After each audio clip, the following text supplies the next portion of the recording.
My name is Helen Carmichael. I'm 51 years old, and the call I got that Sunday morning in October still makes my hands shake when I think about it. Mom, ... They changed the locks.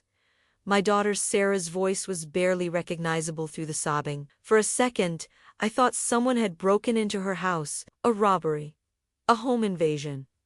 Something that made sense. But what she told me next didn't make any sense at all. Josh's family, his mom, his dad, his sister with her 2 kids, they all moved into the house 3 days ago. And when I tried to say something, Josh told me I was being selfish. That family helps family.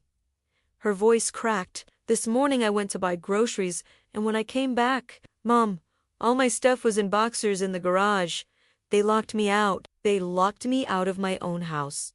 I didn't even grab my purse. I just took my keys and my phone and drove. The house I gave Sarah as a wedding gift 2 years ago, that beautiful 3-bedroom in a quiet Seattle neighborhood that I worked 28 years to be able to afford, now had different curtains in the windows. I could hear loud voices inside. Laughter, even, and there was my baby girl, sitting on the front steps like a stranger, surrounded by cardboard boxers with her clothes spilling out. I rang the doorbell. Once, twice, I kept my finger on it. Josh opened the door with this irritated look on his face, like I was the one inconveniencing him. Helen, this isn't your business.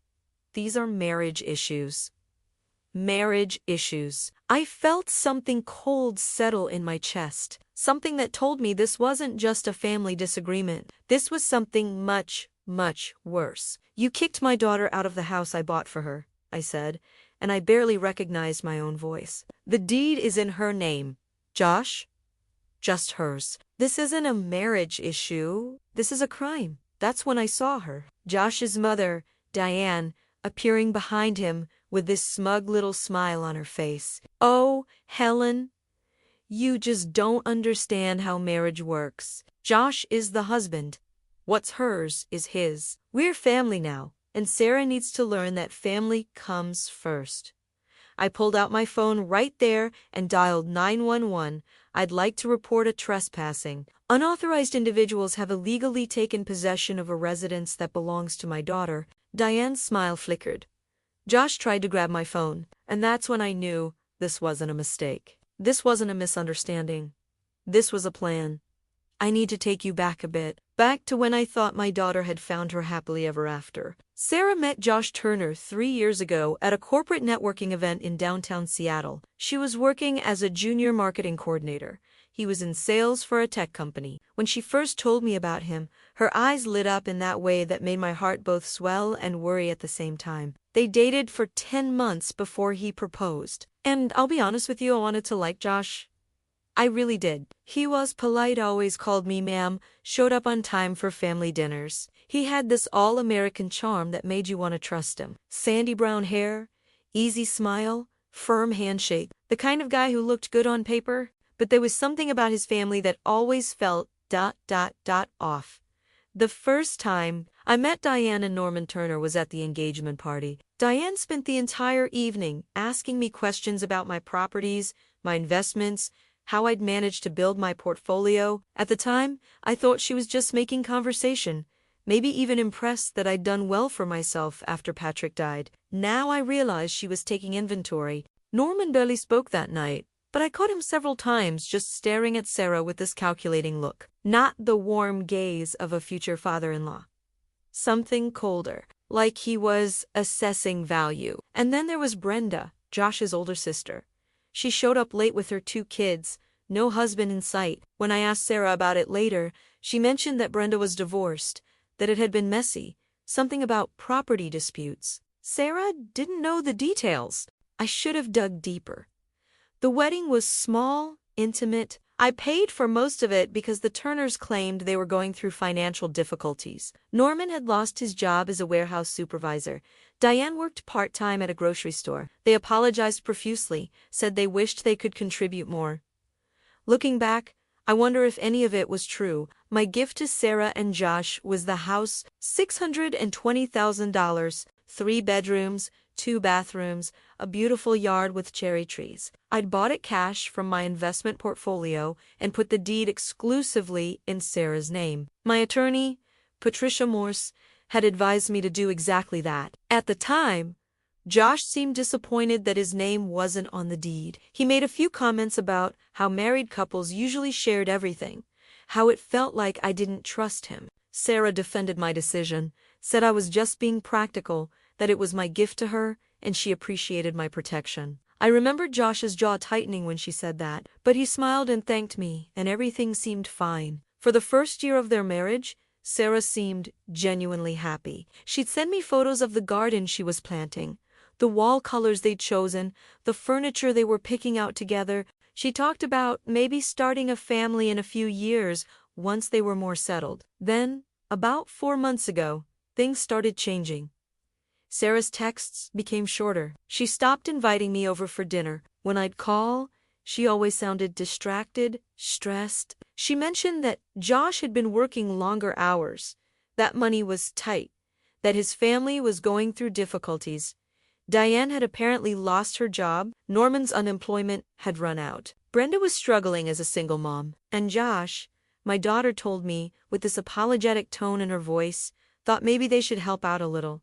First, it was money. $500 here, $800 there. Sarah was dipping into her savings account to help Josh's family pay their bills. When I expressed concern, she told me I didn't understand, that this was what families did for each other. Then Diane needed a place to stay for a few weeks while she looked for a new apartment. Sarah agreed. Those few weeks turned into a month, then 6 weeks. I visited during that time, unannounced. Diane answered the door in a bathrobe at 2 in the afternoon, looking completely comfortable and settled. She told me Sarah was at work and Josh was out running errands.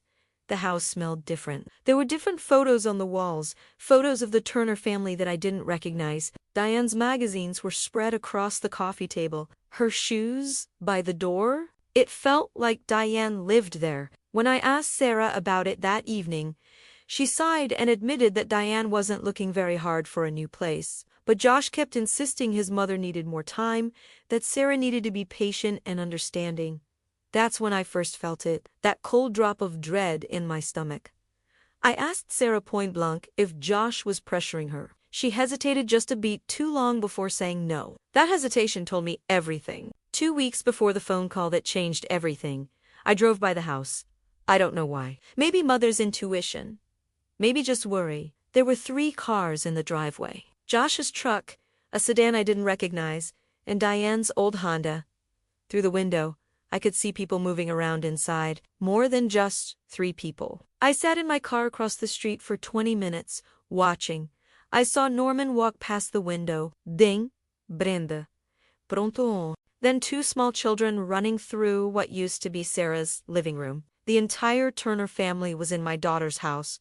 I called Sarah immediately. She answered, but her voice was strange, quiet, like she couldn't talk freely. She told me everything was fine, that it was just a family visit, that they'd be leaving soon. But I heard something in the background, Diane's voice, saying something about bedroom arrangements. Bedroom arrangements. They weren't visiting. They were moving in. I told Sarah I was coming over. She panicked, asked me not to, said it would just make things worse, that she could handle it. I should have gone anyway, because 3 days later, I got the call where my daughter was locked out of her own house, sitting on the steps surrounded by boxers, sobbing into the phone that Josh's family had taken everything from her. And that's when I realized this wasn't about family helping family. This was a hostile takeover, and they had been planning it all along. The police arrived in 15 minutes. But those 15 minutes felt like hours. I sat on those front steps with Sarah, my arm around her shaking shoulders, while Josh and his family watched us from behind the curtains like we were the intruders. My daughter kept apologizing to me, saying she should have seen it coming, that she'd been so stupid. I held her tighter and told her the only stupid people were the ones inside that house who thought they could get away with this. When the patrol car pulled up, 2 officers stepped out, Officer Martinez and Officer Chun. I remember their names because of what happened next. Sarah showed them the deed. Her hands were trembling so badly I had to hold the document steady while they examined it. There it was in black and white. Sarah Carmichael Tuchner, sole owner of the property, not joint ownership. Not Josh's name anywhere, just hers. Officer Martinez knocked on the door. Josh answered with this confident expression, like he was about to explain away a simple misunderstanding between husband and wife. But when Officer Chun asked him directly if he had legal ownership of the property, I watched Josh's face change. That confidence cracked just slightly. He claimed that as Sarah's husband, he had rights to the home, that in Washington state, marital property was shared property, that his wife was being dramatic and this was just a family disagreement. Officer Martinez cut him off and explained very clearly that the house was Sarah's separate property acquired by gift before the marriage with the deed in her name alone. Josh had no legal claim, and since Sarah was being denied access to her own home, everyone inside needed to leave immediately or face arrest for criminal trespassing. That's when Diane came to the door. She started yelling about family rights, about how they'd invested money in improvements, about how Sarah had invited them to stay. Her voice got louder and louder, more desperate. But it was Norman who made the mistake that changed everything. I saw him through the window, moving quickly toward the back of the house. He was carrying a folder, trying to be subtle but moving with clear urgency. Officer Chun saw it too. She walked around the side of the house and intercepted Norman at the back door. She asked what he was carrying. He claimed it was nothing, just some personal documents. Officer Chun asked to see them. Norman refused. That refusal gave her probable cause, especially given the context of the situation. She took the folder. Inside were mortgage refinancing documents from Pacific Northwest Home Loans, applications to refinance the house for $200,000, with Sarah's forged signature on every single page. My blood went cold when Officer Chun showed them to us. Sarah grabbed my hand so hard I thought she'd break my fingers. Because there it was, her signature, or what was supposed to be her signature, on documents she'd never seen before in her life. Josh had been trying to take out a massive loan against my daughter's house without her knowledge or consent. Officer Martinez immediately called for backup. Within minutes, 2 more patrol cars arrived. Josh was handcuffed right there on the front lawn while Diane screamed that this was all a misunderstanding, that Sarah had known about the refinancing, that she'd agreed to it, but Sarah was standing right there telling the officers she'd never signed anything, never agreed to any loan, didn't even know Josh had contacted a mortgage company. The officers went inside to remove the rest of the Turner family from the property, and that's when they found more, so much more. Norman and Diane had moved their bedroom furniture into the master bedroom. Brenda had taken over Sarah's home office, converting it into a room for her kids. There were groceries in the kitchen with their names on them, toiletries in the bathrooms, clothes in the closets. This wasn't a temporary stay. This was a permanent takeover. But the worst discovery was in Josh's nightstand drawer. Officer Chun found a laptop, and when she opened it, the screen was still active. Email messages were pulled up, dozens everything. Messages between Josh and Diane dating back 6 weeks. Messages planning this exact scenario. I stood in that bedroom, Sarah beside me, and read them on the officer's screen. My hands were shaking, but I couldn't look away. One email from Diane to Josh, dated 5 weeks earlier, read that they needed to move quickly before Sarah caught on. That once the refinancing went through, they'd have the $200,000 in cash, and then they could proceed with the next phase.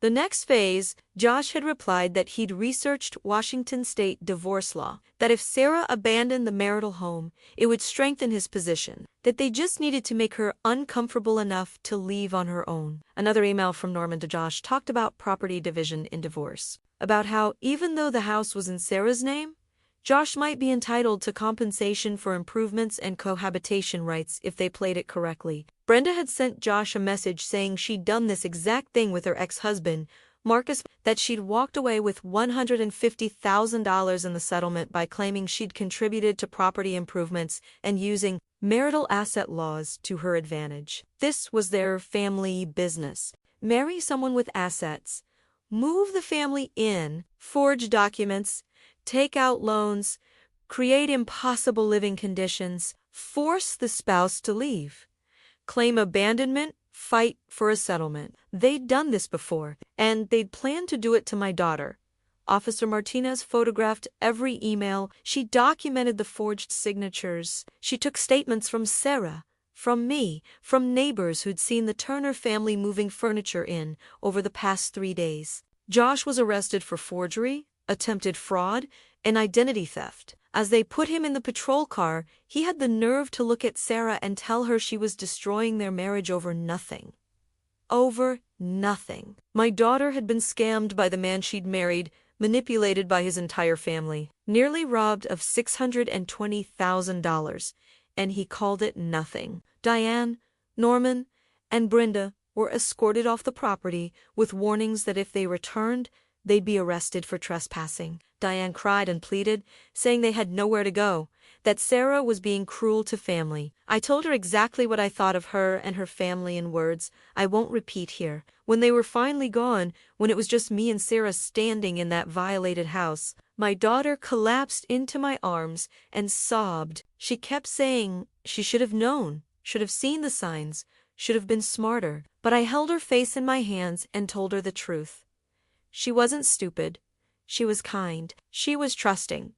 She'd loved someone who didn't deserve it. And now we were going to make absolutely sure that Josh Turner and his entire scheming family paid for every single thing they'd done. The police had the evidence. Now I needed to find the lawyer who could weaponize it. Josh made bail 2 days later. I found out because Sarah got a text message from him at 7 in the morning. I was staying with her in the house, sleeping in the guest room because there was no way I was leaving my daughter alone after everything that had happened. The text was short and chilling. He told Sarah they needed to talk, that she was overreacting, that if she just dropped the charges and let his family come back, they could work through this like adults. Like adults. The man had forged her signature on legal documents to steal $200,000 from her, and he wanted to talk like adults.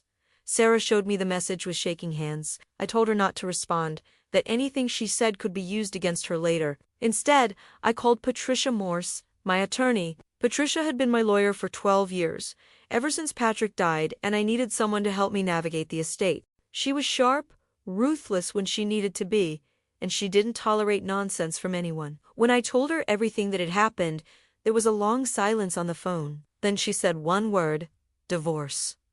She explained that we needed to file immediately. Before Josh could get his own attorney and start spinning narratives, we needed to establish the facts first, that this was fraud, that Sarah was the victim, that Josh had attempted to steal from her using criminal means.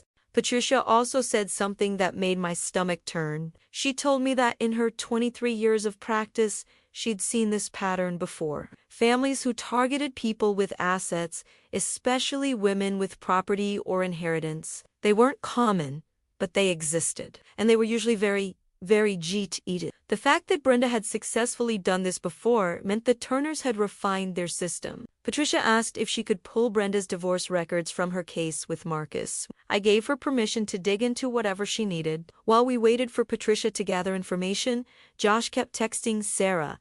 The messages started friendly, apologetic. He claimed it had all been a misunderstanding, that his parents had pressured him, that he'd made a mistake, but he still loved her. When Sarah didn't respond, the texts changed. He told her she was being manipulated by me, that I'd never liked him, never given him a chance, that I was poisoning her against his family. Then he said something that made my blood run cold. He wrote that Sarah needed to be very careful about what she said to the police and to lawyers, that if she pushed this too far, there were things about her that could come out. Things that would embarrass her. It was a threat. Sarah started crying when she read it, asked me what he could possibly mean. She said she'd never done anything wrong, never hidden anything. I knew exactly what he was doing. He was trying to scare her, to make her doubt herself, to create fear where there was nothing to fear. It's what abusers do when they're losing control. I told Sarah to save every single message. Every word was evidence. 3 days after Josh made bail, Patricia called with news that made everything click into place. She'd found Brenda's divorce records. The case was sealed, but Patricia had connections in the courthouse and managed to get access to the file summary. Brenda Turner had married Marcus Hoffman 4 years ago. Marcus owned 2 rental properties and had a healthy investment portfolio. They dated for only 7 months before marrying. 6 months into the marriage, Brenda's parents moved into their home, claiming temporary hardship. 8 months in, Brenda filed for divorce, claiming Marcus was controlling and financially abusive. She demanded compensation for contributions to property improvements, emotional distress, and loss of earning potential because she'd quit her job to be a homemaker at Marcus's request. Marcus had fought the claims, but eventually settled for $150,000 just to be done with it. The pattern was identical. Patricia dug deeper and found something else. Norman Turner had filed for bankruptcy twice in the past 15 years. Diane had multiple small claims judgments against her for unpaid debts. Josh himself had 3 credit cards in collections. This family was drowning in financial problems, and they'd targeted my daughter as their life raft. Patricia said we had enough to not only win the divorce, but to go after them civilly for conspiracy, fraud, and intentional infliction of emotional distress. She wanted to destroy them financially so they could never do this to anyone else. I told her to do whatever it took, but first, we needed more evidence of their planning. More proof that this was premeditated. That's when Patricia suggested something that made me uncomfortable but that I knew was necessary. She said Sarah should agree to meet with Josh. "Hear me out," she explained. "If Josh thought Sarah was weakening, if he believed he could manipulate her into dropping the charges, he might say something incriminating. Something we could use. Sarah would wear a wire. Everything would be recorded. It was completely legal in Washington state as long as one party consented to the recording." Sarah was terrified, but she understood why it mattered. We set it up for a coffee shop, public and safe. I would be 3 tables away. Patricia arranged for the recording device, a small unit clipped inside Sarah's jacket. Josh arrived looking tired, defeated even. He hugged Sarah, tried to hold her longer than she wanted. They sat down, and he immediately went into his speech about how sorry he was, how his family had pushed him into bad decisions, how he wanted to fix their marriage. Sarah followed Patricia's script perfectly. She asked gentle questions, let him talk, pretended to be considering reconciliation, and that's when Josh made his fatal mistake. He leaned forward, took Sarah's hand, and told her that if she just signed a paper agreeing the house was marital property, they could refinance together, split the money with his family to help them get back on their feet, and start fresh somewhere else. He actually said it. He wanted her to legitimize the exact fraud he'd already attempted. Sarah asked why they needed to refinance at all. Josh's answer was recorded in perfect clarity. He said his family was desperate, that they'd lost everything, that this house was their only chance to get back on stable ground. He said Sarah had so much already because of me, because of my money, and it wasn't fair that his family had nothing while we had everything. He actually believed he was entitled to my daughter's property because his family was poor. Sarah asked what would happen if she said no.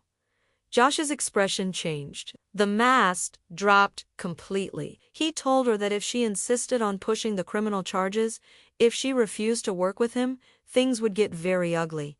His family knew people. They could make her life difficult.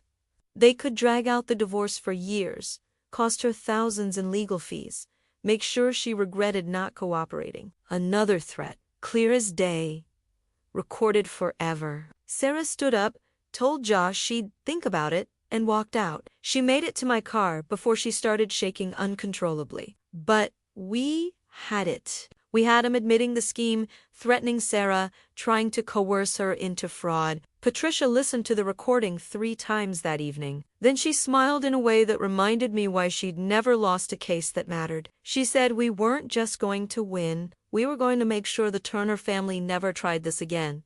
The recording changed everything. Patricia filed for emergency divorce the next morning, citing fraud, coercion, and attempted theft. She attached the police reports, the forged refinancing documents, and a transcript of Josh's recorded confession at the coffee shop. The judge granted a temporary restraining order within 48 hours. Josh was prohibited from contacting Sarah, from coming within 500 feet of the house, and from making any financial decisions or applications using her information.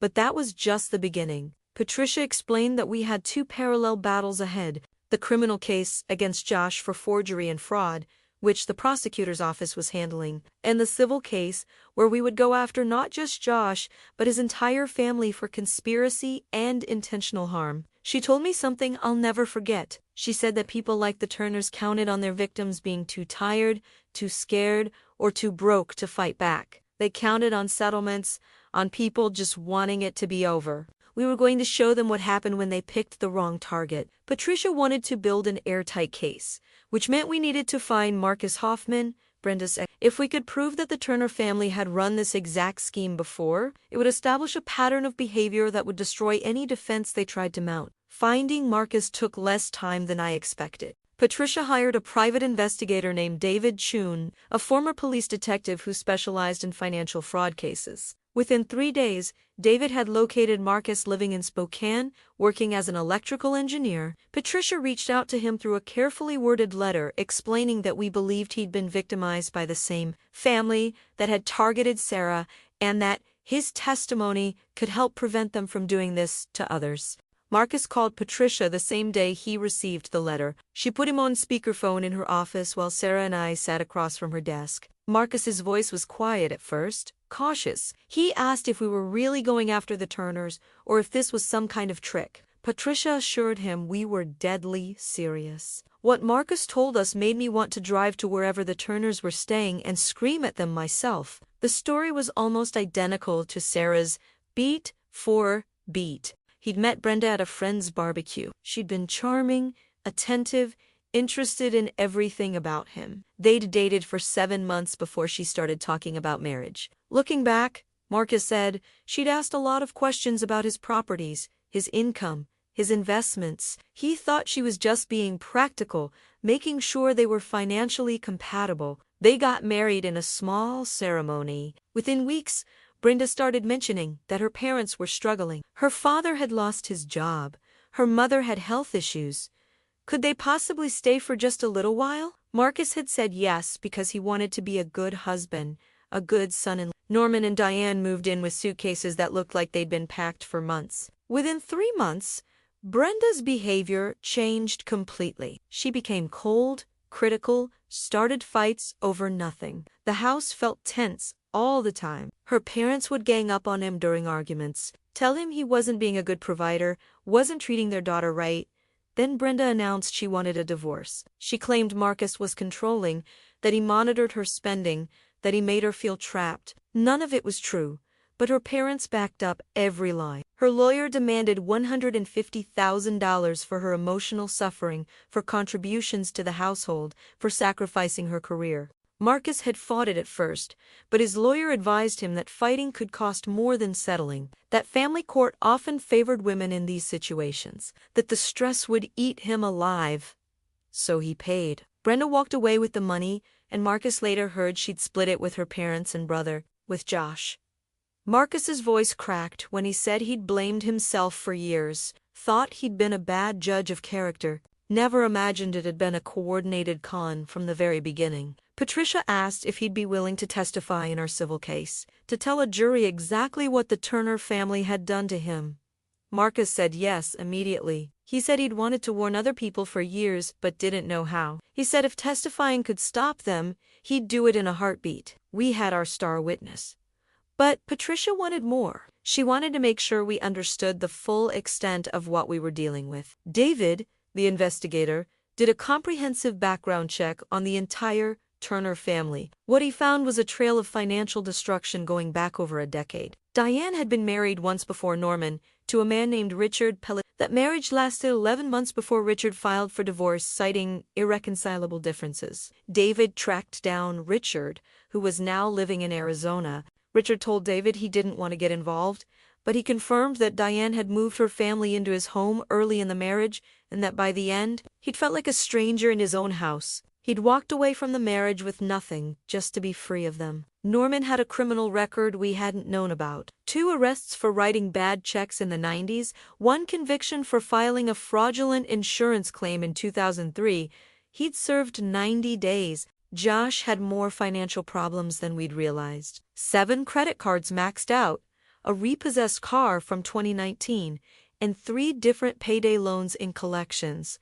He was drowning in debt on Brenda. After her settlement from Marcus, she'd burned through the entire $150,000 in less than 2 years. Expensive vacations, designer clothes, a luxury car she'd later lost to repossession. These people didn't just target victims for money. They were compulsive, reckless, incapable of managing whatever they stole. Patricia compiled everything into a filing that was 93 pages long. She included Marcus's testimony, the criminal records, the financial histories, the pattern of behavior spanning multiple relationships. She filed a civil suit against Josh, Diane, Norman, and Brenda for conspiracy to commit fraud, intentional infliction of emotional distress, and civil theft. She demanded $380,000 in damages. When I asked why that specific number, she smiled and explained it was exactly double what they'd tried to steal from Sarah, plus what they'd stolen from Marcus, plus punitive damages to make sure the judgment followed them for the rest of their lives.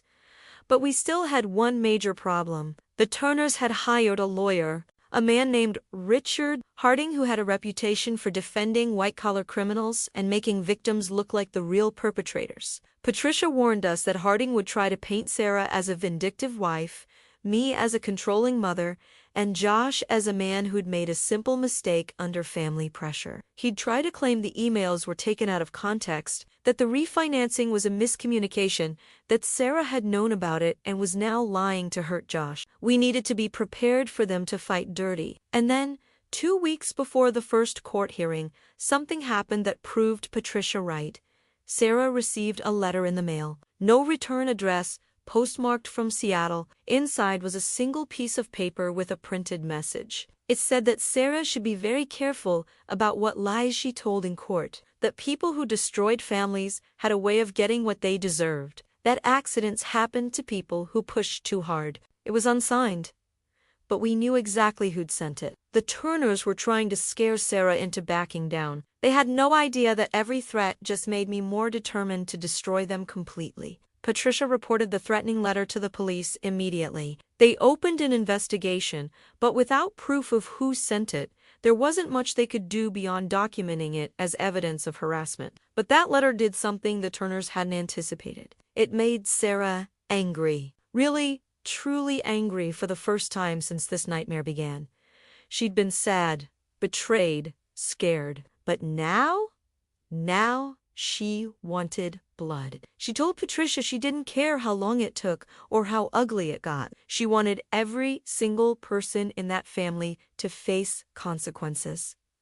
Patricia loved that answer. She scheduled depositions for all 4 Turners. In a deposition, they'd have to answer questions under oath with a court reporter recording every word. Lying would be perjury, and Patricia was a master at depositions. Josh's deposition was first scheduled for a Tuesday morning at Patricia's office. His lawyer, Richard Harding, showed up looking expensive and confident. Josh wore a suit that was probably borrowed, his hair freshly cut, playing the part of the remorseful husband. Patricia started with simple questions. Josh's employment history, his income, his debts. She made him admit to every maxed-out credit card, every collection account, every financial misstep. Then she pulled out the emails. She went through them one by one, asked Josh to explain each message, asked him what he meant when he wrote to his mother about moving quickly before Sarah caught on, what he meant by the next phase, what he meant by making Sarah uncomfortable enough to leave. Josh stumbled through answers that contradicted each other. He claimed the emails were venting, just frustration, that he never actually planned to do anything wrong. Patricia asked him why, if the refinancing was legitimate, he hadn't told Sarah about it. Josh said he'd wanted to surprise her with the extra money they'd have available. Patricia asked why forging someone's signature would ever be part of a legitimate surprise. Harding objected, said Patricia was badgering his client. Patricia moved on, but the damage was done. Josh had no good answer. Then Patricia asked about Brenda's divorce from Marcus. Josh claimed he didn't know any details about that, hadn't been involved. Patricia showed him bank records that David, the investigator, had obtained. Transfers from Brenda to Josh, 3 payments totaling $32,000, all made within 6 months of her divorce settlement. Josh's face went pale. He stammered that Brenda had been helping him pay off some debt, that it was just family helping family. Patricia asked if it was common for his family to receive large sums of money right after one of them divorced someone with assets. Harding objected again, but Josh was rattled. His confidence was cracking. Diane's deposition was 2 days later, and she came in ready for war. She wore her best church clothes and had clearly prepared with Harding. She painted herself as a struggling mother who'd only been trying to help her son's marriage, who'd been invited to stay temporarily and then been thrown out by a cruel daughter-in-law and her manipulative mother.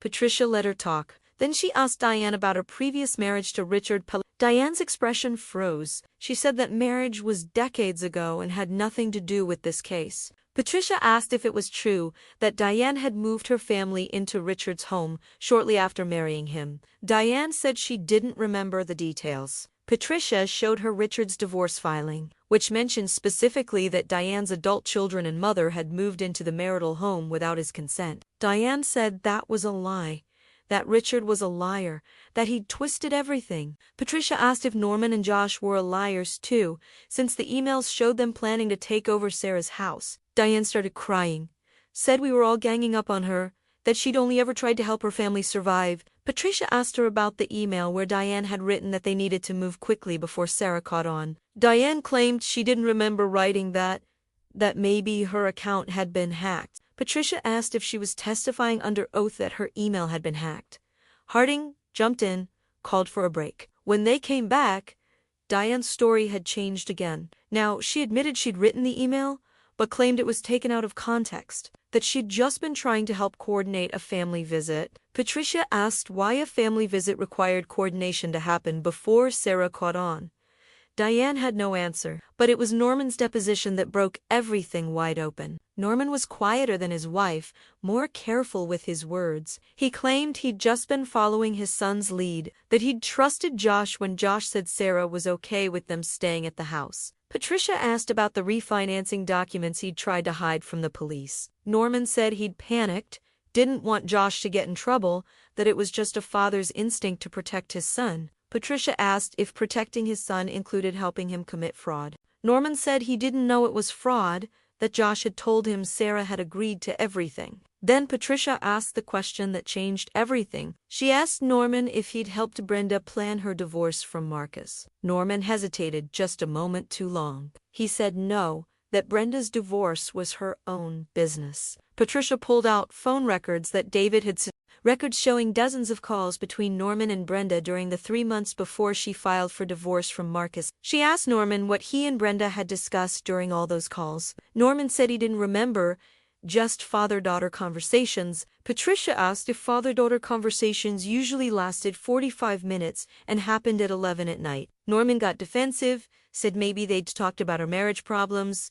Patricia asked what kind of marriage problems, and that's when Norman made the mistake that destroyed their entire defense. He said Brenda had been frustrated because Marcus was so focused on protecting his assets that he wouldn't let her have any access to his money. Patricia stopped.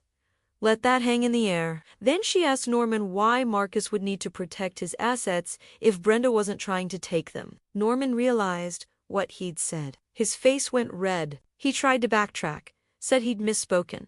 That wasn't what he meant, but it was too late. Patricia had him admitting that the Turner family viewed their children's spouses' assets as something to access, to take, to protect against. The deposition went on for another hour, but Norman was done. He contradicted himself twice more, and by the end, even Harding looked frustrated with his own client. Brenda's deposition was last, and she was smarter than her parents. She'd clearly been coached extensively. She admitted nothing. Claimed she didn't remember most of the planning emails, said her divorce from Marcus had been legitimate, that he'd actually been controlling, that she'd earned every penny of that settlement. But Patricia had saved something special for her. She asked Brenda what she'd done with the $150,000 she'd received from Marcus. Brenda said she'd used it to restart her life, to take care of her children. Patricia pulled out bank statements and credit card records that David had obtained through legal discovery. A 3-week vacation in Cancun, $14,000. A Louis Vuitton bag, $4,000. A BMW lease, terminated after 9 months when Brenda stopped making payments. designer clothes, expensive restaurants, VIP concert tickets. Within 18 months of receiving the settlement, Brenda had spent every penny on herself, with nothing saved for her children's future. Patricia asked Brenda if that's what restarting her life looked like. Brenda said how she spent her money was her business. Patricia asked if it wasn't interesting that Brenda had burned through an entire settlement and then her brother had suddenly tried to steal $200,000 from his wife. Harding objected, but the implication hung there. These people were parasites. They consumed everything they touched and moved on to the next target. After all 4 depositions, Patricia called me and Sarah to her office. She spread the transcripts across her conference table and smiled. She said we had them. Every contradiction, every lie, every moment where their stories didn't match was documented under oath. But more than that, the depositions had revealed something critical. The Turner family was fracturing. Norman had accidentally admitted more than he should have. Diane had changed her story multiple times. Josh had panicked under questioning. And Brenda had shown exactly how selfish she was, proving that this family only stuck together when there was money to steal. Patricia said that fractures could be exploited if we applied enough pressure. If we made them face real consequences, someone in that family would crack completely. Someone would turn on the others to save themselves. We just needed to wait for the right moment. And that moment came 2 weeks later, when the prosecutor's office called with news about Josh's criminal trial. They'd offered him a plea deal, reduced charges in exchange for testimony about who else had been involved in planning the fraud. Josh's lawyer had until Friday to respond. Patricia told me we needed to hold our breath, because if Josh took that deal and testified against his own family, we'd have everything we needed to destroy them in civil court. All we could do was wait. Josh didn't take the plea deal. His lawyer called the prosecutor on Thursday and rejected it. Patricia told me it was probably family pressure, that Diane and Norman had convinced him that testifying against them would make him a traitor, that the family would get through this together. They were about to learn that loyalty to criminals only makes you a bigger fool. The criminal trial was set for March 5th, but our civil case was scheduled first for February 20th.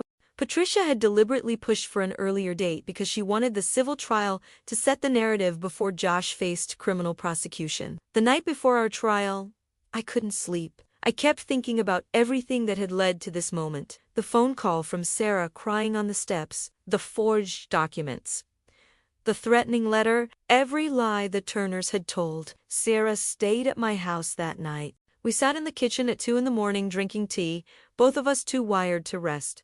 She asked me if I thought we'd win. I told her the truth, that I didn't know what the jury would decide, but that we'd shown them everything, that we'd exposed these people for exactly what they were. The courthouse was cold that morning. Patricia met us outside with her briefcase and her game face on. She told Sarah to stay calm, to be honest, to let the facts speak. Inside, the Turners sat at their defense table with Richard Harding.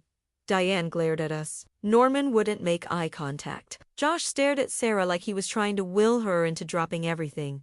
Brenda showed up late, annoyed to be there. The jury selection took most of the first day. Patricia was meticulous, asking questions designed to find people who understood financial abuse, who'd been betrayed by family, who wouldn't buy the defense's sympathy play. By day 2, we had our jury. 6 women, 6 men, ranging from a retired teacher to a young software engineer. Patricia's opening statement was devastating. She laid out the entire timeline, showed the jury photos of Sarah sitting on those steps surrounded by boxers, explained how the Turners had planned this for weeks, how they'd forged documents, how they'd done this exact thing before. She told them this wasn't a family dispute. This was organized crime hiding behind family values. Harding's opening tried to paint Josh as a desperate man who'd made mistakes under pressure from his struggling family. He claimed Sarah was a vindictive wife who'd weaponized the legal system against people who'd only tried to survive. The jury looked skeptical. Our first witness was Marcus Hoffman. Marcus walked to the stand looking nervous but determined. Patricia guided him through his story. The whirlwind romance with Brenda, the parents moving in, the sudden divorce, the $150,000 he'd paid to make it stop. When Patricia asked how it had affected him, Marcus's voice cracked. He said he'd stopped dating for 3 years because he couldn't trust anyone, that he'd blamed himself, that he'd thought he was the only one. Harding tried to discredit him on cross-examination, suggested Marcus was just bitter about his divorce. Marcus looked at the jury and said he wasn't bitter. He was warning them about predators. Sarah testified on day 3. She was incredible. Calm, clear, heartbreaking. She explained how she'd trusted Josh, how she'd welcomed his family, how she'd been slowly pushed out of her own home. When Patricia asked her what it felt like to be locked out, Sarah's voice broke. She said it felt like being erased, like everything she was didn't matter to the man who'd promised to love her. Several jurors were crying. Harding's cross-examination was brutal. He suggested Sarah had known about the refinancing, that she'd agreed to let the family stay, that she'd manufactured this crisis for attention. Sarah looked him in the eye and asked why, if she'd agreed to everything, Josh had forged her signature. Harding had no answer. The depositions came next. Patricia played video recordings of every contradiction, every lie, every moment where the Turner stories fell apart. The jury watched Norman admit the family viewed spouses as asset sources. Watched Diane change her story 3 times. Watched Josh stumble through explanations that made no sense. On day 5, Patricia rested our case. Harding's defense was predictable. He called character witnesses who claimed the Turners were good people going through hard times. He tried to suggest this was all a misunderstanding blown out of proportion. But he couldn't explain the forged signatures. Couldn't explain the emails planning everything. Couldn't explain Brenda's pattern. Closing arguments happened on day 6. Patricia stood before that jury and told them they had a choice. They could send a message that this behavior was acceptable, that families could conspire to steal from vulnerable people and face no consequences, or they could tell the Turners that their scheme ended here. The jury deliberated for 7 hours. When they came back, the forewoman stood and read the verdict. Guilty on all counts. $380,000 in damages awarded to Sarah. The Turners would pay every penny. The civil judgment was just the beginning of the Turner family's unraveling. 2 weeks after our verdict, Josh's criminal trial began. Without the plea deal to protect him, he faced the full weight of the prosecution's case. The forged signatures, the emails, the recorded confession at the coffee shop where he'd tried to coerce Sarah into legitimizing the fraud. His lawyer tried the same sympathy defense that hadn't worked in our trial. The jury didn't buy it. Josh was convicted of forgery, attempted fraud, and identity theft. The judge sentenced him to 18 months in prison. When the sentence was read, Diane screamed in the courtroom that this was injustice, that we'd destroyed her son's life. The bailiff had to escort her out. But the real satisfaction came from watching the civil judgment get enforced. Patricia had anticipated that the Turners would try to hide assets, claim poverty, drag out payment. She'd prepared for that. Within days of the verdict, she filed liens against every piece of property the family owned. Norman and Diane's house, the one they'd been living in for 15 years, went up for forced sale to satisfy the judgment. It sold for $212,000. Every penny went to Sarah. Brenda's car was repossessed and auctioned. Her bank accounts were frozen and emptied. She moved into a small apartment with her children, working 2 jobs to survive. The remaining balance of the judgment would follow them for decades. Garnished wages, seized tax refunds, a financial shadow they'd never escape. But the part that destroyed them more than the money was their reputation. The trial had been covered by local news. Their names, their scheme, the pattern of targeting spouses with assets, all of it was documented in public court records. A simple internet search of any of their names brought up articles about the fraud, about Marcus, about Sarah. Josh lost his sales job while in prison. When he got out, no company would hire him. Norman couldn't find work because background checks revealed his criminal history and the recent civil judgment. Diane had to take a job cleaning offices at night. Brenda tried to start dating again and discovered that potential partners would Google her name and disappear. The Turner family had become undateable, unemployable, radioactive. They'd built their survival on exploiting others, and now no one would come near them. Sarah, meanwhile, began to heal. The house had been damaged during the 3 days the Turners occupied it. They'd scratched the hardwood floors, broken cabinet hinges, stained the carpets. It was petty vandalism designed to hurt her. Sarah used part of the judgment money to restore everything. New floors, fresh paint, updated fixtures. She made the house hers again, erasing every trace of them. She enrolled in design school, something she'd always wanted to do but had put off. She made new friends, joined a support group for people who'd survived financial abuse, started therapy to process the betrayal. 6 months after the trial, she invited me over for dinner in her restored home. The kitchen smelled like the lasagna I'd taught her to make when she was 12. The cherry trees in the yard were blooming. She looked lighter. The weight of what had happened was still there, but it didn't crush her anymore. She told me she'd been thinking about what she'd learned from all of this. That kindness wasn't weakness, but kindness without boundaries was dangerous. That family wasn't just about blood, it was about who showed up when things fell apart. She thanked me for fighting for her when she'd been too broken to fight for herself. I held her hand across the table and told her she'd fought too. That standing in that courtroom and telling her truth took more courage than she knew. We talked about the future, about her design career, about maybe dating again someday when she was ready, about the life she was building that belonged only to her. As I drove home that night, I thought about everything we'd been through. The shock, the rage, the exhausting legal battle, the small victories that built to justice. I thought about the phone call that had started it all. Sarah crying on those steps, locked out of her own home. And I thought about where we were now. The Turners hadn't just lost money, they'd lost their future, their reputation, their ability to hurt anyone else. Sarah hadn't just won. She'd reclaimed herself. So here's what I want you to know.